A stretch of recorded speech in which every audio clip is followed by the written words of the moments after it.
একটা সাজেশন দেওয়া যেতে পারে যে সকল দল যারা ঐক্যমতে আছেন তারা সবাই মিলে একটা নোটিফিকেশন করতে পারে। সেই নোটিফিকেশনটা পরবর্তীতে সরকার ফর্মালি নোটিফাইড করবে পাবলিকলি, কিন্তু তাতে সকল দলের স্বাক্ষর থাকবে, যারা ওইখানে অংশগ্রহণ করেন ঐক্যমত পোষণ করেন তারা, আর যারা করবেন না তাদেরটাও ওখানে লেখা থাকবে।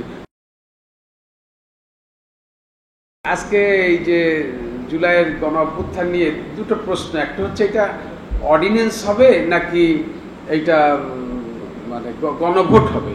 অ্যাকচুয়ালি দুইটার সিগনিফিকেন্স সবাই বোঝেন, আমার সামনে আমাদের মাননীয় বিচারপতিও আছে একজন।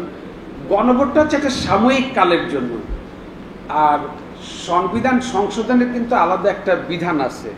তো এখন একটা গণভোট আপনারা জানেন যে এখন এই সময়ে দ্রব্যমূল্যের যে ঊর্ধ্বগতি আর জিনিসপত্রের যে দাম, একটা গণভোট করতে গেলে প্রায় ২৫০০ কোটি টাকা লাগে। তো এখন এই ২৫০০ কোটি টাকা দিয়ে গণভোট আমি করলাম, করার পরে সিগনিফিকেন্সটা কি? নেক্সট পার্লামেন্ট আসা পর্যন্ত it will never be the part of constitution. তাহলে এই সাময়িক কালের জন্য এটা খরচ করে তো কোনো লাভ নেই, আর এটা কোনো কাজেও আসবে না। তারপরে যদি বলে অর্ডিন্যান্স করবেন, তাহলে বলে তাহলে অর্ডিন্যান্স করেন। এখন অর্ডিন্যান্স করলে পরবর্তীতে যে সংসদ আসবে তারা যদি মনে করে যে না, এই অর্ডিন্যান্সটা আমরা পাশ করাবো না, ব্যাস তাহলে অর্ডিন্যান্সও তো ফেল। তো তাহলে কি করা যায়? একটা সাজেশন দেওয়া যেতে পারে যে সকল দল যারা ঐক্যমতে আছেন তারা সবাই মিলে একটা কি বলা যায় নোটিফিকেশন করতে পারে।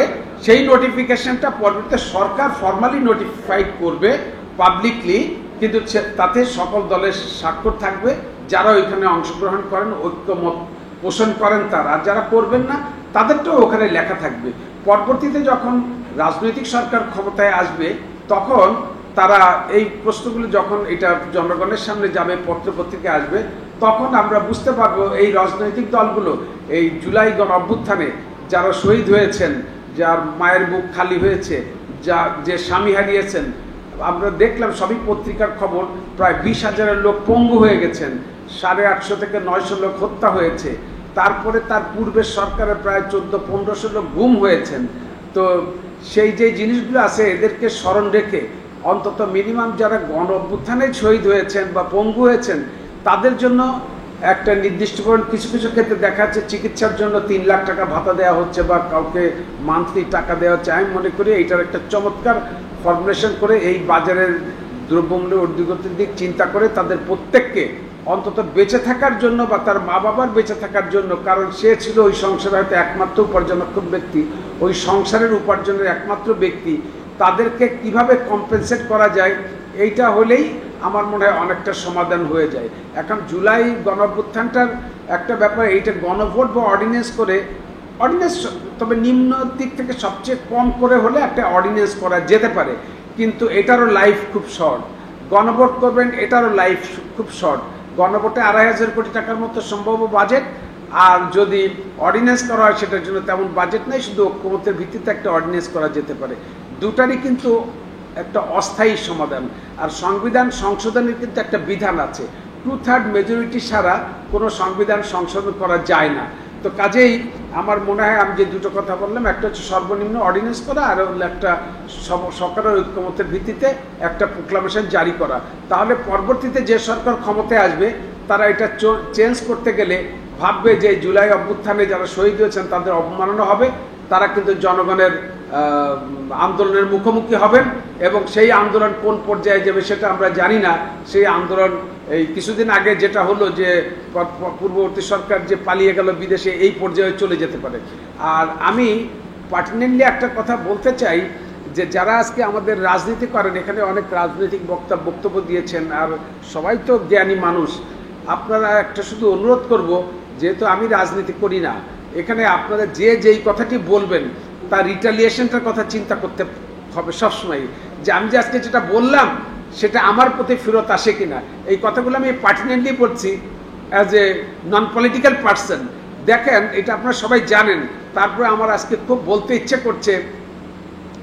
তৎকালীন প্রধানমন্ত্রী দেখেন বললেন খালেদা জিয়াকে টুক করে ফেলে দিবেন পদ্মা সেতু থেকে, তারপরে কি করবেন, ডক্টর ইউনূসকে চুবাবেন ওখানে। তো দেখেন কি নিয়তি, আমি এটা খুব আবেগ থেকে বলছি যে আজকে কি হলো। সেই ডক্টর ইউনূস ওই চেয়ারটাই বসে আছেন। আর যেই বিচার ব্যবস্থা চালু হয়েছে, জানি না এই বিচারে যদি তার ফাঁসি হয় তাহলে হইল কি, আমি তাকে চুবাইতে গেলাম, তার রিটালিয়েশনটা হচ্ছে আমার ফাঁসি বা মৃত্যুর একটা সম্ভাবনা। আচ্ছা, যাকে চুবাবেন তিনি এই দেশের মানুষের সবচেয়ে এখন জনপ্রিয় ব্যক্তি, আমি এটা কেন বলবো? আবার দেখি তিনি বলেন যে যদি সাহস থাকে বিদেশে থেকে না বলে বাংলাদেশে রাজনীতি করেন তারেক রহমান, দেখি বুকের কত পাটা, কত সাহস। আবার দেখি সেই কথাটা এখন আমাদেরই ছিল, সাদ্দাম সেদিন দেখলাম সেই একই কথা রিপিট হচ্ছে। সেও বলেছিল যে রাজনীতি করতে দেশে আসেন, সাহস থাকলে দেখান, সবাই নিয়ে আসেন। সে দেখি এখন ওইটা আবার ফেরত আসছে, সে আছে এখন ইন্ডিয়াতে পালাই আছে। তো এইগুলা করার দরকার কি? এগুলা বলার দরকার কি? তারপরে আইন প্রণয়নের সময় দেখেন এই যে স্পেশাল পাওয়ার অ্যাক্ট করা হয়েছিল, স্পেশাল পাওয়ার অ্যাক্টে শেখ মুজিবুর রহমানের সর্বপ্রথম প্রেসিডেন্ট উনি তখন করেছিলেন, কিন্তু স্পেশাল পাওয়ার অ্যাক্টে সবচেয়ে বেশি অত্যাচারিত হয়েছিল কিন্তু আওয়ামী লীগের লোকজন, 76 থেকে 79, 80। তো কাজেই আমি সবাইকে বলবো যেটা করেন তার রিটালিয়েশনটার কথা চিন্তা করেন। যত রাজনীতিবিদ আছেন যারাই বলেন তারা যেন এই কথাগুলো ভেবে বলেন, তাহলে আমার মনে হয় দেশে রাজনৈতিক এত অনাচার, অবিচার আর এই যে তার যে মানে প্রতিবাদ, প্রতিরোধ, এইগুলো যেন আর ফেরত না আসে। আজকে আপনি একজনকে একটা চড় থাপ্পড় মারলেন জনসমক্ষে, আপনি কি মনে করছেন তার রিটালিয়েশনটা ফিতা দিয়ে মেপে কয় আঙ্গুল মারা হলো আর কতটুকু জোরে মারা হলো এই ফিতা দিয়ে মেপে কি অপমানটা হবে? সে বলবে যে আমাকে অপমান করেছো, তোমার আর বাঁচার অধিকার নাই, তাকে মেরে ফেললো। তো কাজেই এই ছোট্ট অপমান, তার রিটালিয়েশনটা একবার ভাবেন। কাজেই যারা রাজনীতি করেন তারা যেন ভেবে চিন্তে কথা বলেন, ভবিষ্যতের কথা চিন্তা করেন, দেশের কথা চিন্তা করেন। এইভাবে যদি রাজনীতি করেন রাজনীতি এগিয়ে যাবে। সবাইকে ধন্যবাদ। আসসালামু আলাইকুম।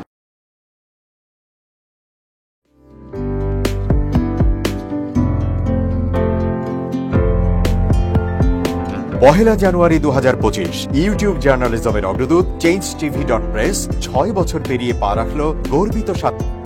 আগামী জানুয়ারি মাসের 1ম তারিখে আপনারা 6 বছর পূর্ণ করতে যাচ্ছেন। আপনাদেরকে শুভেচ্ছা জানাচ্ছি, আন্তরিক ধন্যবাদ জানাচ্ছি।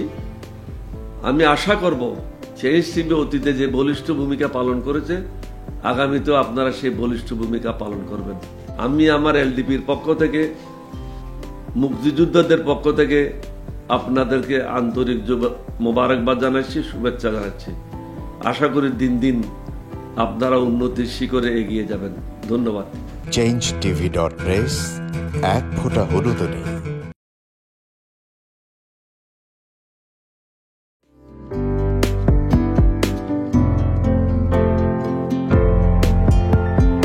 পহেলা জানুয়ারি 2025 ইউটিউব জার্নালিজমের অগ্রদূত changeTV.press 6 বছর পেরিয়ে পা রাখলো গর্বিত সাথ। চেঞ্জ টিভি গণতন্ত্র, ভোটাধিকার, আইনের শাসন এবং মুক্ত সাংবাদিকতা প্রতিষ্ঠায় দীর্ঘদিন যাবৎ কাজ করে যাচ্ছে। বাংলাদেশের মানুষের জনমত গঠনে এবং একটি সুন্দর বাংলাদেশ বিনির্মাণের লক্ষ্যে তথ্য এবং বস্তুনিষ্ঠ সংবাদ পরিবেশন করে গোটা জাতিকে তাক লাগিয়ে দিয়েছে। এক ফোঁটা হলুদও নেই, এই স্লোগান নিয়ে কোনো প্রতিষ্ঠান, কোনো সংবাদপত্র এবং কোনো মিডিয়া কাজ করছে বলে আমার জানা নেই।